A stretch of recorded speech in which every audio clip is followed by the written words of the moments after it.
Bonjour, Claudia Gaudio-Francisco, présidente de la Chambre française de commerce, élue depuis 2 ans. Ravie d'être avec vous aujourd'hui pour vous expliquer un petit peu ce que fait la Chambre et qui nous sommes. Alors, l'ADN profond de la Chambre, c'est d'accompagner les entrepreneurs, d'être sur le terrain avec eux et de les accompagner dans leurs projets. Aujourd'hui, la Chambre, c'est 3800 adhérents répartis à travers le Maroc. 95% de nos adhérents sont des entreprises marocaines, des PME, que nous accompagnons ici, mais également en France.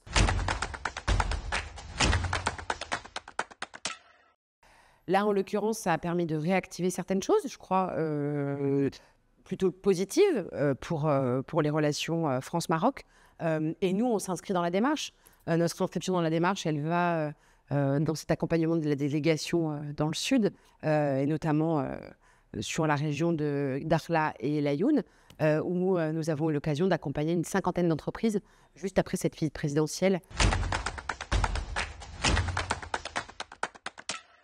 Sa Majesté le Roi est visionnaire. Tout ce qui est entrepris ici est vraiment, j'ai envie de vous dire, ça va très vite. Faut être rapide, faut être opportuniste, hein, comme tous les entrepreneurs, théoriquement. On est là, c'est dans cette mesure qu'on s'inscrit. Et en visitant justement tous ces établissements et en étant reçus par toutes ces personnes qui nous ont vraiment très bien reçus, mais également bien expliqué la mécanique, en tout cas sur Laayoune, je pense que les entrepreneurs se sont projetés sur les projets qu'il pouvait y avoir, sur dans quelle mesure ils pouvaient investir, dans quelle mesure ils pouvaient être acteurs de la démarche. Quand on est arrivé à Dakhla, c'est pareil, on a été reçus par la directrice du port qui nous a expliqué le projet de Dakhla. On a également été reçus pour voir le projet de la station de dessalement qui est à 130 km de Dakhla au nord. Je peux vous dire que ce sont des projets qui sont exceptionnels, des projets d'envergure sur lesquels tous les entrepreneurs, quels qu'ils soient français, étrangers et marocains, peuvent s'inscrire. Il y a tellement à faire et tellement de choses structurantes, mais passionnantes en plus, parce que ça fait partie du développement et de l'étincelle justement qui est en train de prendre, c'est de s'inscrire dans cette démarche. Je pense que c'est un honneur déjà, ne serait-ce que d'avoir été à la présentation de ces PDR et de pouvoir comprendre la mécanique et de pouvoir s'inscrire dans cette démarche. Je crois que les entrepreneurs qu'on a accompagnés, je pense qu'ils ont envie de s'inscrire, mais je pense qu'ils vont également parler autour d'eux et que c'est là le succès de notre événement, si vous voulez. Le succès de notre événement, c'est que demain, on ait donné envie aux autres d'y aller.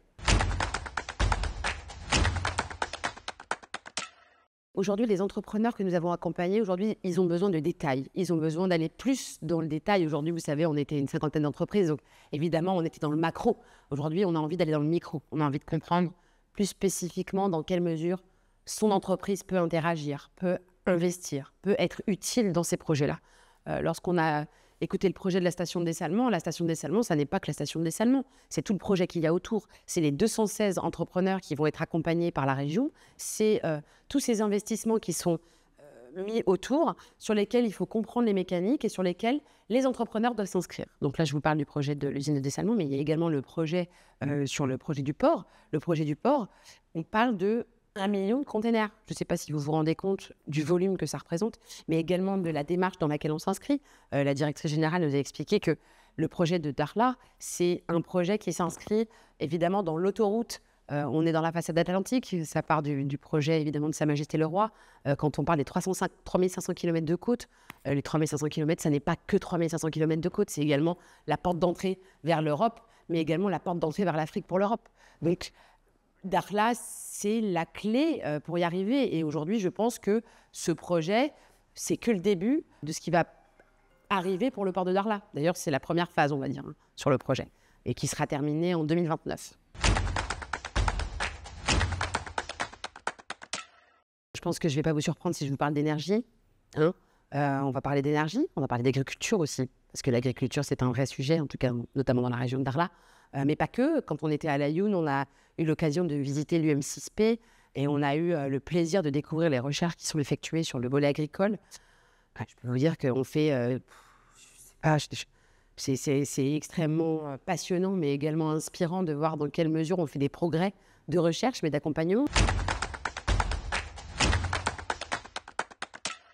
Notre démarche, si vous voulez, elle s'inscrit dans la rapidité. C'est comprendre, définir et aller chercher quels sont les besoins pour la région immédiate. On n'est pas dans une démarche de surface, il faut être dans le concret aujourd'hui. Et c'est ça l'idée aujourd'hui, c'est que la Chambre, elle doit s'inscrire dans le concret, dans les vrais investissements, dans la... il faut aller vite et il faut être dans le palpable. Voilà. Et nous, on a créé il y a plusieurs années maintenant le cluster, qui est également un incubateur fait pour accompagner les jeunes entrepreneurs, pour les jeunes startups. Et ça, on est très heureux parce que ça marche très bien. Et justement, lorsqu'on a fait notre journée à Guelmim, on a récompensé des jeunes start-upers et start-upeuses qui étaient sur place, sur des entreprises locales. Et on était extrêmement fiers de voir qu'on était accompagnés par la région sur ces volets-là. Et dans cette démarche, j'ai envie de vous dire que nous, on va continuer à faire ce qu'on sait faire. C'est être proche des investisseurs, être proche des entrepreneurs et puis surtout être à l'écoute, parce que c'est ça le plus important. Être à l'écoute des deux volets, des entrepreneurs terrain, mais également des besoins qui sont inscrits chez les CRI, chez les présidents de région et chez nos chers Wally, mais également les présidents de région en France. Et c'est ça l'idée, c'est de matcher tout le monde. Écoutez, de continuer nos journées économiques, ça c'est sûr, qui vont continuer. Je ne vais pas vous dire où on va les faire, mais il va y en avoir de très belles. Et on va fêter nos 110 ans, parce que ça c'est un rendez-vous important.